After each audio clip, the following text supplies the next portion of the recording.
আসসালামু আলাইকুম। সবাই কেমন আছেন? আশা করি ভালো আছেন, আমিও ভালো আছি।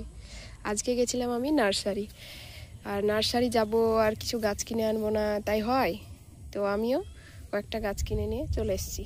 তো গাছগুলো আপনাদেরকে দেখানোর জন্য এসেছি ছাদে।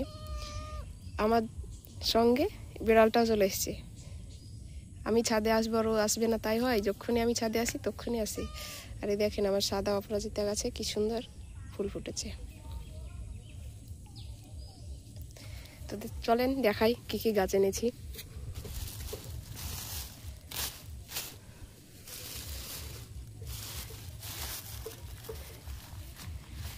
এই যে দেখছেন, এটা হচ্ছে করবী, রক্ত করবী। এটা লাল রঙের ফুল ফুটবে। আমার কাছে আছে করবী, কিন্তু সেটা হলুদ ফুল ফুটে আপনাদেরকে দেখিয়েছি, এটাতে লাল ফুল ফুটবে। আর হচ্ছে এটা হচ্ছে লজ্জাবতী। আমি ছোঁয়া দিইনি, কিন্তু যেহেতু সন্ধ্যা হতে আসছে তাই নিজেই লজ্জা পেয়ে আছে। আর এইটা হলো আজকে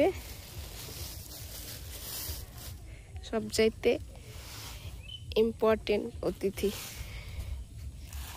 স্ট্রবেরি। সেপ্টেম্বর মাসে মাঝামাঝি স্ট্রবেরি চলে আসে। তো আজকে গেলাম, গিয়ে দেখছি অনেকগুলো স্ট্রবেরি চারা এসছে। তো উনি বললেন এটা নিয়ে যাও, নিয়ে চলে আসলাম। এটা বড় একটা ব্যাগে দিয়েছে যাতে আর অন্য কোথাও লাগাতে না হয়, এটাতেই থেকে যাবে। দেখেন গাছটা কত হেলদি, কি সুন্দর। একজনকে আসতে দেখে আর একজনও চলে এসছে। তো আজকে এই পর্যন্ত, ভালো থাকবেন সবাই।